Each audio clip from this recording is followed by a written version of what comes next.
move on to the next section of the Vimshottari Nakshatra Dashas course, focusing on the House Lords and House Lords principles. In this video, we'll be looking at the third house and the fourth house indications, remembering that as we consider the Nakshatra Dasha, that yes, you will be in a period of a planet, such as Venus and Moon, or Saturn and Mars. And so we do need to consider what are the relationships between Saturn and Mars in your chart, in relationship to the ascendant, also in relationship to different bhava cusps and so on, in the Vargas. But no matter what Nakshatra Dasha you are in, you will also be in the Dasha of a house lord, because those planets are going to rule over a house. So we're going to continue looking at the third house now, and the fourth house. And the third house, what does it represent? Well, what have you learned from your studies? What have you learned from these videos on this channel, or just throughout life? The third house represents siblings. It can represent younger siblings, brothers, our courage, our teammates, our skills, our interests, and our intellect. So all these things, they're going to be points to consider whenever you are in the dasha of the third house lord, or when you are in the dasha of a planet in the third house. Now, the principles, we have numerous principles to cover. Again, this is coming from Sarvarta Chintamani, based on the principles within Sarvarta Chintamani. So we'll just go one at a time. And remember, as we do this, as we go through these principles, learn to think about them, because they're going to be similarly applicable to all houses. Meaning there's an underlying mechanism behind the principles. And you'll see, once you go back and review the previous videos on, say, the first house principles, second house principles, or you go forward to the 10th house principles, there will be some overlap in regards to how it works. So in order to become an excellent astrologer, to understand the chart, pay attention to the mechanics behind what's being discussed. And I'll do my best to point out as we go along. So anyway, third house. Principle number 1. If the third house and Mars are located in the 8th and are aspected by cruel planets, one will have loss of brothers, or brothers or teammates will have many sudden breaks and changes in their life. Now, why third house and Mars? Well, Mars is a natural indicator for the third house. By putting the third house lord, a representation of the brother or sibling, and Mars in the 8th, 8th house is a placement that deals with sudden breaks, changes, and transformations and weaknesses. That will give difficulty to the life path of the brother or younger siblings. So remember, think about these principles. What does the 8th house represent? What does it mean to have the third lord and or Mars in the 8th? Because this could be applicable to other placements as well. What if it was the fourth lord? The fourth lord and maybe Moon. Well, fourth lord, maybe Moon in the 8th can give sudden breaks and changes along the life path of the mother, because that's what that house and that planet represents. So notice this. This will also be true if the third house lord and Mars are located in the Navamsha sign of debilitation, are with malefics, and in a cruel Shashtiamsha, so the 60th divisional chart. So what you'll notice with these principles as we build upon them, that there will be layers to them. So it will give a description, and then it will also give some confirmation. Well, if you want more confirmation about this, then check to see if the third house lord and or Mars is located in the Navamsha sign of its debilitation, or if they're with malefics in a cruel Shashtiamsha. And what's a cruel Shashtiamsha? That's a sign within the D60 that is ruled over by a malefic planet. Now, when cruel planets occupy or aspect the third house, and the third lord is hemmed in between malefics, without any benefic aspect to the third house or its lord, there is trouble indicated for younger siblings. Now, we are speaking of younger siblings, but we have to remember, again, we have to broaden our scope. Think about what does the third house mean other than that? Well, It deals with our intellect. It deals with our skills. It deals with our courage. So if we have these kinds of combinations, it doesn't always have to be towards younger siblings. It might have an emphasis on our hobbies, or how our mind works, how our intellect, how we research things, what we're interested in. Now to follow up, when there are similar influences on the third lord, as well as Mars, those influences are more likely to impact brothers, younger siblings, and one's teammates. This is an important point. Let's read it again. When there are similar influences on the third lord, as well as Mars, those influences are more likely to impact brothers, younger siblings, and one's teammates. Why? Because we know that the third lord rules over those things, and Mars is a specific karaka for those things. So if we have both of them in the same situation, it's more likely going to impact the karakaship of the planet involved, such as Mars. The same can be said if it was Mercury. So if we have similar influences on the third lord as well as Mercury, that might have more an impact upon your intellect, your capacity to understand, your hobbies, because that's one of the things that Mercury deals with. So we always have to think in this way as we think as an astrologer. Now, the Navamsha lord of the third house, Rashi lord, can be considered to further determine the fortune or misfortune of younger siblings, brothers, teammates, and other third house matters. So the Navamsha lord of the third house Rashi lord, what does that mean? So find the third house in the Rashi in the birth chart, see where it goes in the Navamsha. The lord of that planet in the Navamsha, if it also has difficulties, that gives further misfortune. So you're starting to see how when you go into a chart, this is why you always see me say in my comments, you always see me respond in videos when people ask me certain questions, why I say I can't answer that because we have to look at the chart as a whole. So when someone asks me a question, and it's a very basic question, such as my moon's here, what does that mean? I can't answer that. I can give some generalities, but is it going to be true? It might be, Anyone can guess at things. The human condition is not that diverse. But if we want to be specific for your chart, we need to consider these things, such as who's the other karakas that are having similar influences, and what's going on within the Navamsha, the lord of that planet in the Navamsha. I have it in mind to do a class, a webinar class on the Vargas next year, a detailed Varga class, because there's a lot of questions about the divisional charts, and I really think we need to address this. So if you are interested in attending that webinar, don't hesitate to email, and I'll put your name on a list and let you know when we're going to do that. But for now, let's continue. Now, benefics in or aspecting the third house, and similar influences on the third house lord and Mars, this supports third house matters in the native's life. Brothers, younger siblings, courage, teammates, skills, the intellect. Why? It makes sense. Benefics in or aspect in the third house, and similar influences on the third lord and Mars, well, those are all representations of the third house, so it supports that.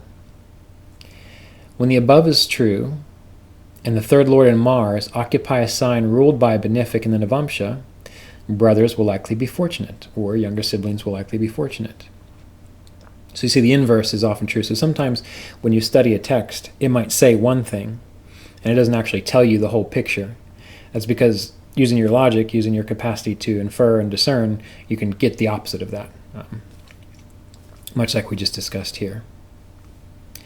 If the third and Mars are located in the Navamsha of an odd sign and are aspected by male planets, one's siblings will likely be male or masculine. These are really rich threads, really rich verses, because they're giving you insights into how the chart works.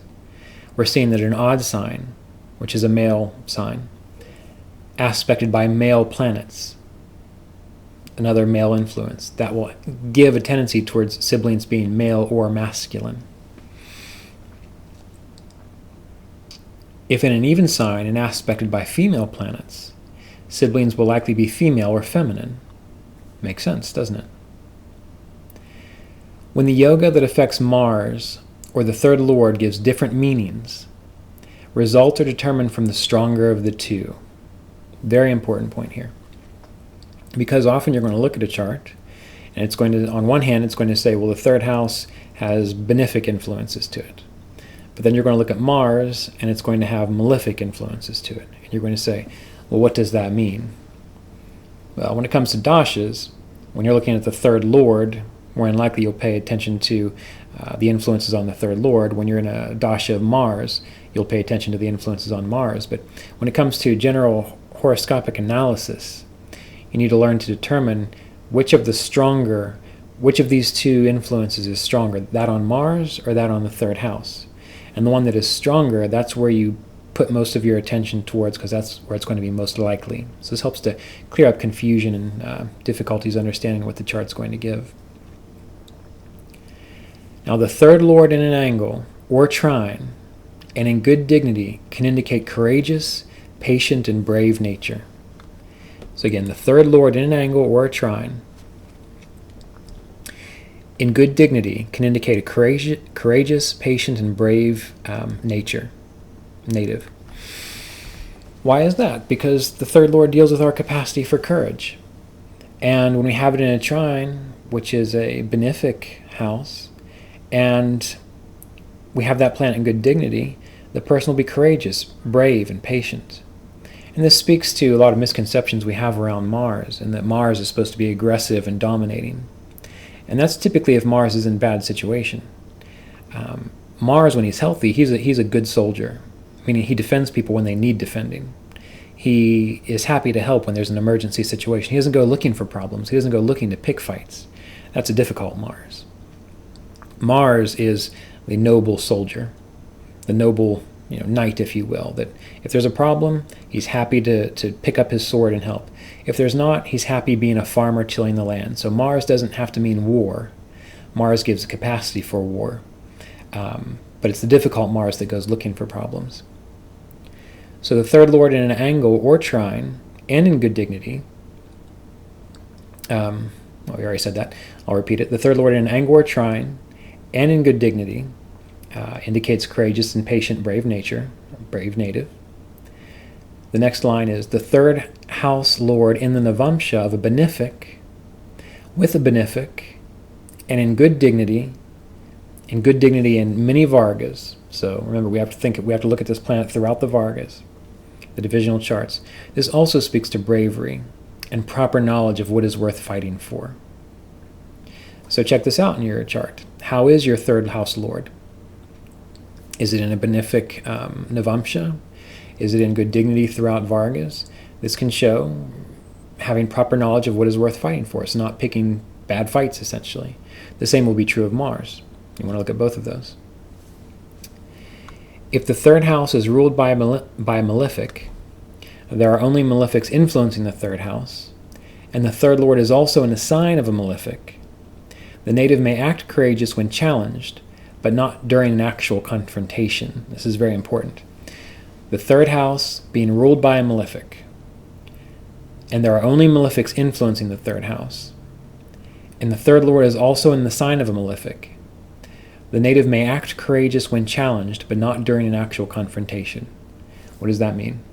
The person they speak, or they're more words. They're more about sort of the bravado than the actual fight. So when it comes to actual confrontation, they may not necessarily do such a good job, but they can act proud and strong when challenged. But when it comes to the actual getting into the challenge, they might not necessarily be able to do that or handle it. Okay. Now hopefully you're taking notes on all of this, because it's a lot, and you need to think about it. I like to, when I study these things, I like to listen to videos or lectures or read books before I go to bed. And then I end up dreaming about astrological principles all night. My greatest insights come during that time. So get it in your mind, start thinking about how it works, write it down, and contemplate. Why does this work? Say to yourself, okay, so if the third house is ruled by a malefic, and there are only malefics influencing the third house, and the third house lord is in a sign of a malefic, The native may act courageous when challenged, but not during an actual confrontation. Break down each of those points and figure out, well, why might that be the case? How does this make sense when we put it all together? And so once you can think about things in this way, when you're looking at a chart, you will be able to approach it from more of a, what you might consider a more scientific method. Okay. A well-dignified third lord. A well-dignified third lord, yet in the 8th house, and Mars being weak in the horoscope, can indicate defeat and confrontation. This is most certain when Mars also occupies a malefic Shashtiamsha. Now this is going to be important for birth chart analysis. Someone comes to you and they say, I'm in the middle of a court situation, or I'm being challenged, I have to fight this thing. Am I going to do well? And you see they're in a Mars Dasha or third lord Dasha. And you see that even though the third lord is well dignified, but it's in the 8th house, and Mars is weak in the horoscope, you can pretty much say you'll probably be defeated in this confrontation. This will also be true for Prajna astrology. Someone comes and asks you a question. The moment they ask the question, you make a chart. And if you want to learn more about Prajna astrology, I highly recommend it. There's a course on AshevilleVedicAstrology.com on Prajna astrology, my favorite course that I've taught so far. But they ask you that question, and you see the third lord well dignified, but Mars in the 8th. The third lord well dignified, but yet that third lord is in the 8th, and Mars is weak in the horoscope, and you see that it goes into a malefic Shashtiamsha, and they ask about winning a battle or winning a court case, you can say you're probably not going to do that. It's pointing in that direction. So this is good. A lot of people ask about these things. So if the third house and third lord are with a waxing moon, the native is patient. If with a waning moon, the intellect may be fickle. The third house and third lord are with a waxing moon, the native is patient. If with a waning moon, the intellect may be fickle. Why is that? The waxing moon is the benefic moon. That is the gentle moon, when it's not cruel. When the moon starts to go waning, it becomes cruel, it becomes fickle. The third lord deals with the mind, deals with the intellect. So when the third house and third lord are with a waxing moon, the mind, the intellect is patient, understanding. If with a waning moon, the intellect may be fickle, changeable. Now, there are some other things to consider with this. So, we've discussed the third house and third house lord with a waxing moon, patience. With a waning moon, intellect may be fickle. But what if it's with other planets? So this substitute what I'm going to say for the moon. If the third house and third lord are with Mars, the native may be impatient or angry. If with Mercury, the intellect can be sattvic. If with the sun, the mind may be steady, brave, and loyal. If with Jupiter, the intellect can possess broad understanding and intuition. If with Venus, the mind may be consumed by sensual and instinctual desires, or the mind may be sensual and instinctual in relationships. If with Saturn, one may think slowly or foolishly, or one may be prone to focus on the negative weaknesses with whatever topic they're considering. If with Rahu or Ketu, one's bravery may be false, and the intellect prone to confusion or deceit.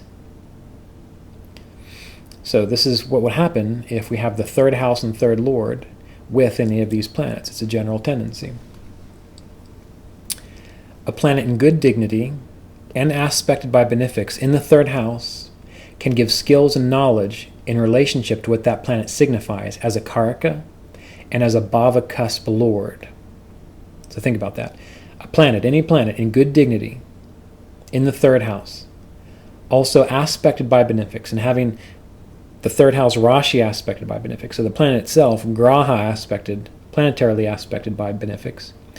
The third house Rashi aspected by benefics. This will give skills and knowledge in relationship to whatever that planet represents as a karaka, and by the bhava cusp that it rules. Okay.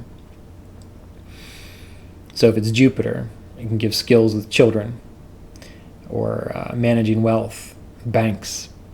If it's the fifth house lord, the same thing would be true there.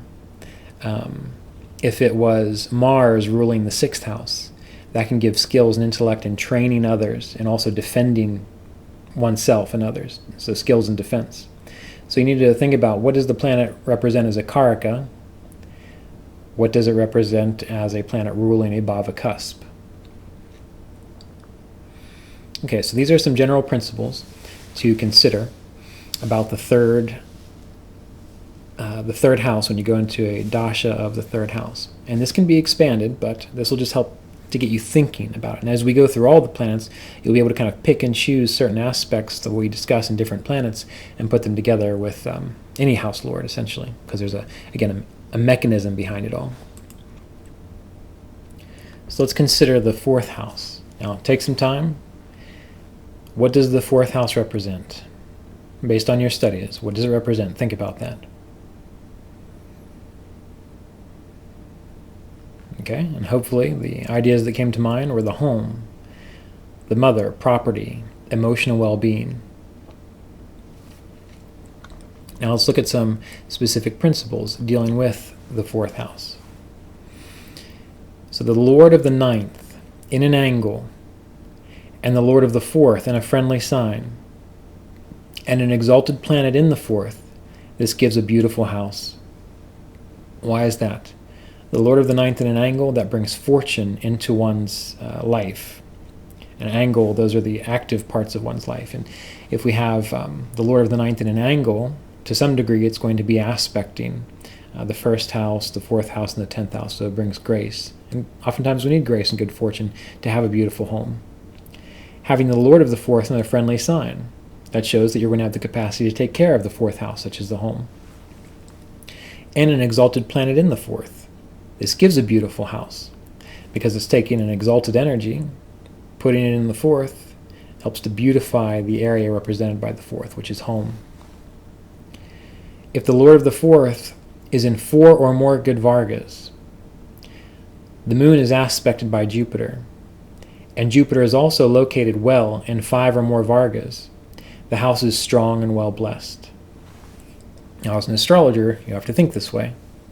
You have to be able to think about, okay, first, the fourth lord, is it in good dignity throughout many divisional charts?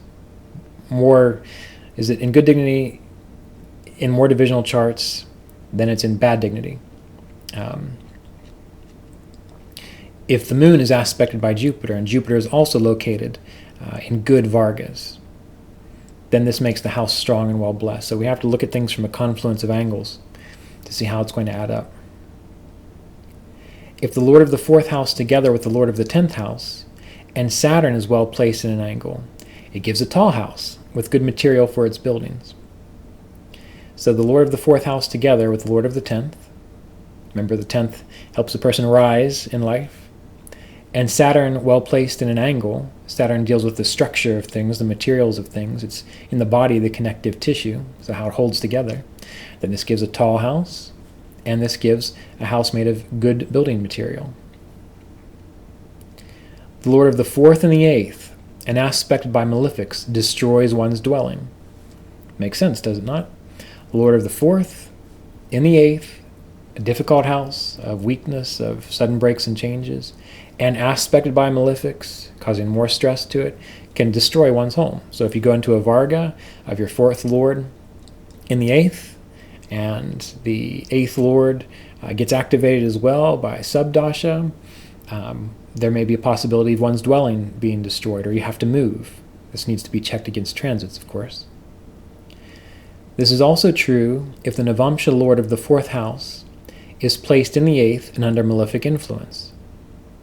This is also true if the Navamsha lord of the fourth house is placed in the 8th and under malefic influence. So what do we have to do again? This is one of the beautiful things of Sarvarta Chintamani, is how it takes us into the Vargas. Find the Lord of the fourth in the birth chart. Find out where it goes in the Navamsha. Now, who is the ruler of that Navamsha sign? Does the ruler also go into the 8th house? Is it also under malefic influence? That gives confluence to the destruction of one's dwelling. When a benefic planet is in the 4th, and there are aspects of benefic planets, and Mercury is strong and well situated, one may be respected by one's family. So again, when a benefic planet is in the 4th, and there are aspects of benefic planets and Mercury, and Mercury is strong and well situated, one may be respected by family. The 4th oftentimes deals with your emotional connection to family, and Mercury is also a planet that's said to deal with family. So you are happy being respected by one's family in this situation.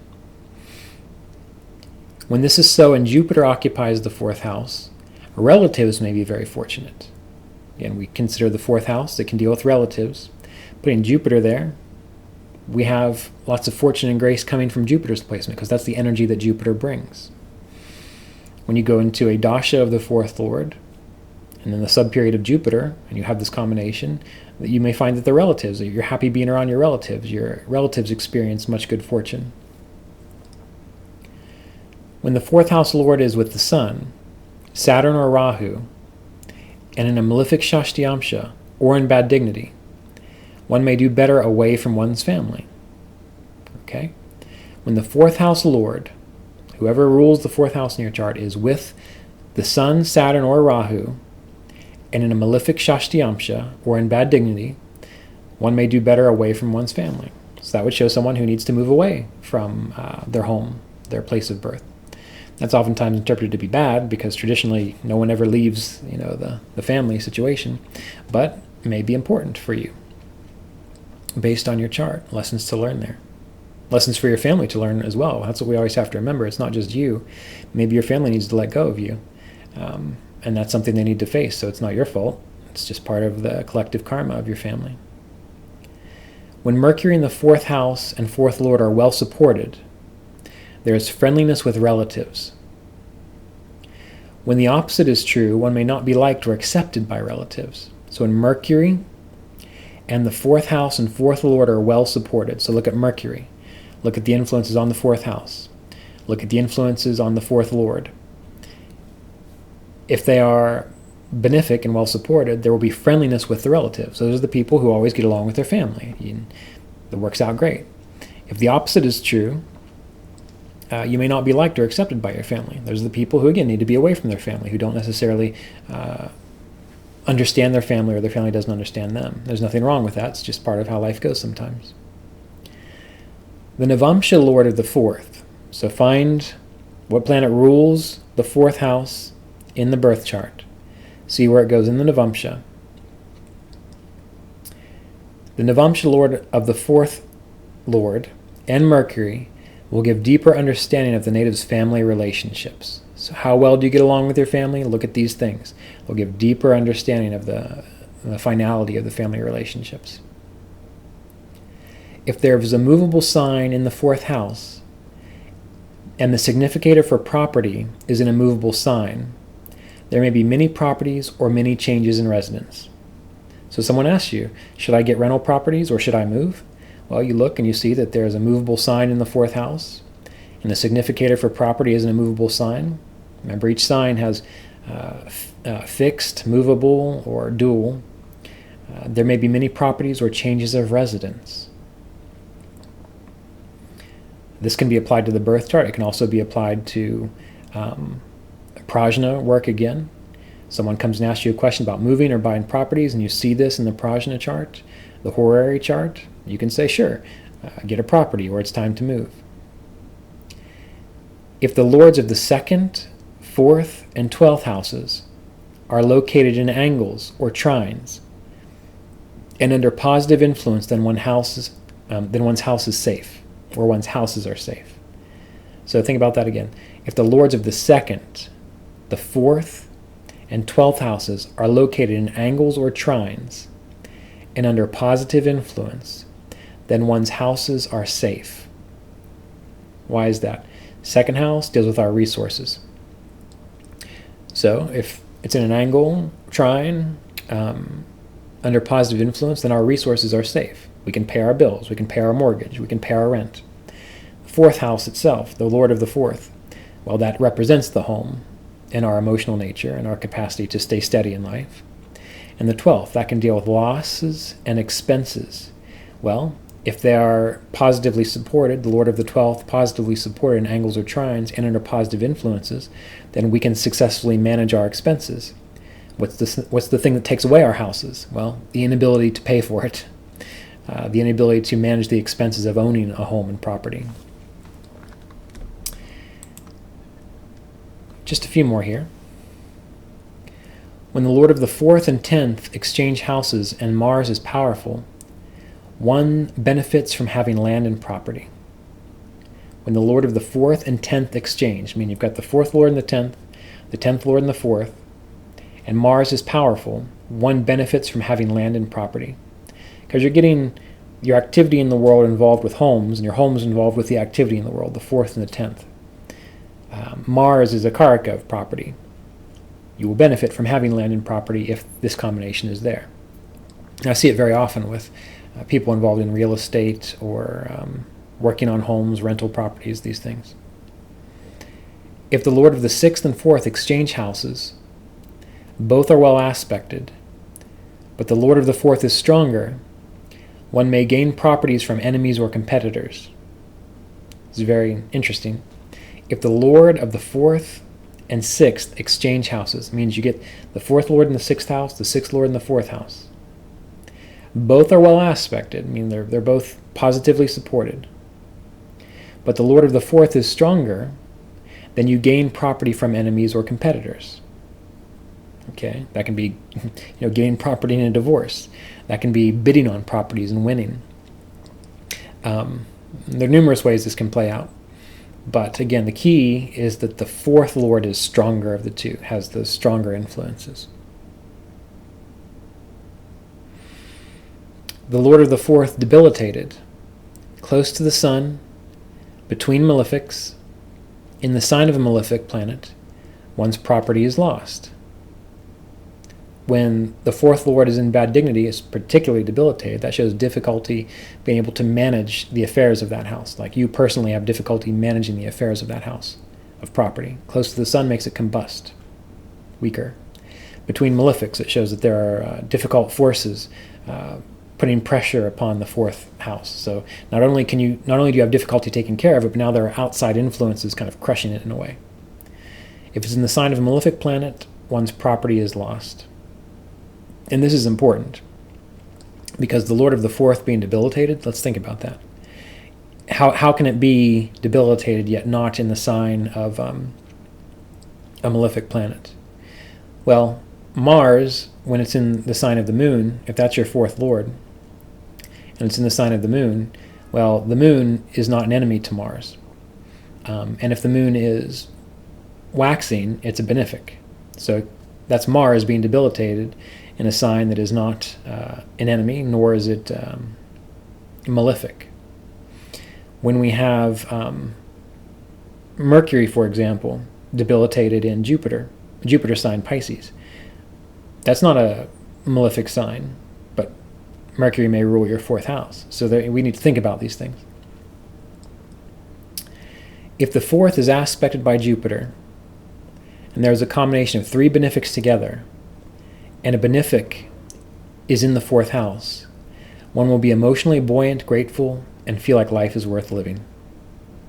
Why is that? The 4th house shows our capacity to be emotionally content, joyous, jubilant. If we have Jupiter there, the planet of happiness, combined with 3 benefics influencing the 4th house, then the emotional nature is grateful and it feels like life is worth living. That's why when you get people with Saturn in the 4th house, or a lot of malefics against the 4th house, or malefics Rashi aspect in the 4th house, they have more difficulty with their emotions. And the path of yoga might be more helpful for them, the path of detachment, because they won't feel like life is worth living. And if that's the case, they have to find a way around it through yoga. If cruel planets occupy the 4th house, Jupiter is weak, the 4th Lord is weak, and only with cruel planets, one feels uncomfortable in life, even when wealthy and fortunate in other ways. Let's think about that again. If cruel planets occupy the 4th house, Jupiter is weak, the 4th Lord is weak, and only with cruel planets, one feels uncomfortable in life, even when wealthy and fortunate in other ways. So that happens all the time. You get cruel planets influencing the 4th house, a weak Jupiter, a weak 4th Lord, yet maybe you've got a wonderful 11th house and 2nd house and 9th house, so you're fortunate in many other ways, but emotionally you don't feel that way. This is one of the reasons why when people ask me about purpose and happiness, I usually say they're not really related. They can be, but your happiness is dependent on different things than what you might do for work or what you might do for your dharma in life. And it's illustrated by this point. Proclivity towards sorrow or joy can be seen from compounding influences on the 4th house and its lord. It's just a way to restate all the things we've already discussed. Proclivity towards sorrow and joy can be seen from compounding influences on the 4th house and its lord. And finally, if the lord of the ascendant is located in the 4th house, weak, debilitated, eclipsed by the sun, or the sun or moon with Rahu, and the lord of the 4th is in a water sign or associated with a watery planet, the native drowns, either literally or is prone to being emotionally overwhelmed by sorrow or confusion. I've talked about this in other videos, that when we read things like the native drowns, it doesn't have to be literal. It may be, but we have to remember, what does the 4th house represent? What does water represent? But our emotional nature. So a person can be drowned in their sorrow. That's equivalent to drowning. So let's restate that one more time. If the lord of the ascendant is located in the 4th house, and that lord of the ascendant is weak, debilitated, or eclipsed by the sun, or the sun or moon is with Rahu, and the lord of the 4th is in a water sign or associated with watery planets, the native drowns, either literally or is prone to being emotionally overwhelmed by sorrow or confusion. So go back and review these things and think about how they work. They're going to give you really deep insights into just how to read a chart. Now, these are just examples. Much, much more could be said about the 4th Lord, the 3rd Lord, any of these lords. But the old teachers, they couldn't spell it all out for you. So they're giving you illustrations so that you can think it through based on other aspects dealing with the 4th house. And once you can learn to think it through, then you understand how it works, and you won't be dependent on saying to yourself, okay, Ryan said that the lords of the 2nd, 4th, and 12th located in angles or trines and are positive influence, then one's house is safe. You don't have to memorize that. You have to learn, why does that make sense? And if you learn why that makes sense, then you don't have to memorize all these things. And the same issue with like yogas and whatnot. All those yogas that you memorize, there's a reason behind them. So if you just figure out the reason as to why they work the way they do, you don't have to memorize all of the yogas. For example, learning the Lajatati Avashtas. If you learn those and you learn the principles and logic behind them, then you really don't need to know any of the yogas, because the Lajatati Avashtas will explain logically, rationally, why the yogas mean what they mean. So it's a beautiful thing to learn astrology in this way. If you need to memorize things, there's no problem with that. But I'd like to encourage you to think it through to where you actually have an understanding of why it's the case. In the same way that a musician, sure, he can learn scales and he can learn solos so that when the opportunity arises and he sees that the other band members are playing G, D, and A, he knows, oh, okay, I can play this one solo over top of it. Or he can learn the principles behind how that works, and he can hear G, D, and A, and now he knows how to make up his own solo that fits, that makes perfect sense in that situation. That's how we become a good astrologer, and that's how we become good at anything. And for those of you who have hung in there long enough through this video, a little surprise for you at the end. Those of you who think I'm too serious all the time, just stay tuned, and you'll see that it's not always the case. I just find that it's appropriate to be serious when talking about serious subjects, and at other times, we should have a good time. So let's see what comes up at the end of this video. And as I mentioned in previous videos, we will be looking at examples of the 3rd and 4th house in our next section. So do stay tuned, and feel free to visit AshevilleVedicAstrology.com for the write-up of the document I've been using, so that you can read it as well. And visit AshevilleVedicAstrology.com in case you're interested in taking any of the MP3 audio and video classes to help deepen your studies. So thank you very much, and we'll be in touch soon.